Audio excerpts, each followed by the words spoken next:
Bold move there by Roger Corbin. Let's see how this plays out on the big board.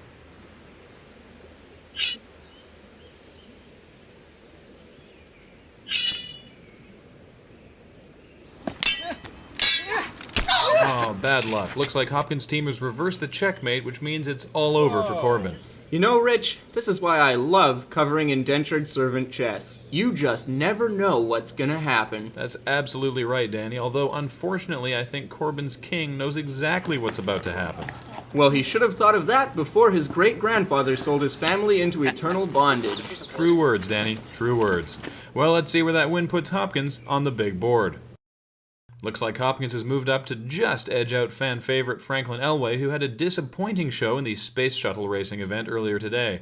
But you know, it's still anybody's game here in the first annual Decadent Sports League Championship. We still have a lot of great events coming up, but before we move on to the Fabergé egg put, let's see what the competitors are playing for. Susan?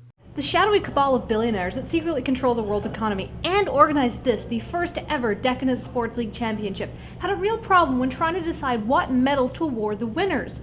Bronze, silver, and gold were deemed completely inappropriate, as many of the competitors routinely wiped their asses with 24-karat gold toilet paper.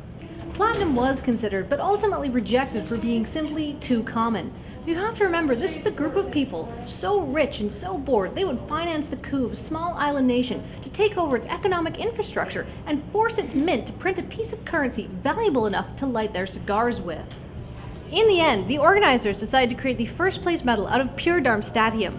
Not only is darmstadtium not found in nature, therefore requiring it to be created a few atoms at a time using incredibly expensive nuclear fusion reactions, it has a half-life of approximately 10 seconds.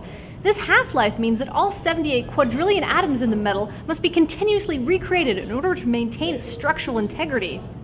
An over 900,000 square foot facility has just been completed in Switzerland for that very purpose, and over 35,000 PhD physicists will be employed full-time around the clock to make sure the metal is always ready to display. It has been estimated that this redirection of the world's scientific efforts has pushed back the cure for cancer by 20 to 30 years. Sorry to interrupt here, Susan, but I'm afraid I have some bad news to report. The endangered greater bamboo lemur water polo event has run into a snag, as there seemed to be some miscommunication as to the swimming ability of greater bamboo lemurs. Let's go there now. You know, I hate to say this, Rich, but they should have seen this coming. As you know, endangered species water polo is traditionally played with Yangtze river dolphin. When they discovered that the Yangtze river dolphin was completely extinct, they should have switched to the Amazon river dolphin or another comically endangered water mammal. Changing to the greater bamboo lemur was just too big a shift. Even if the animals were able to swim, I just don't think the fans would have gone for it.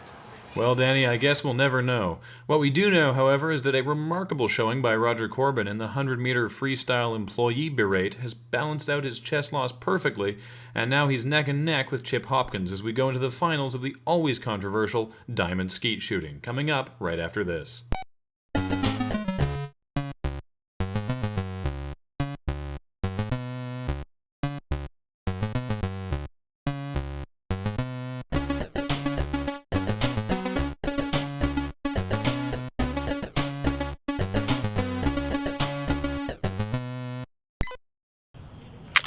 Pull!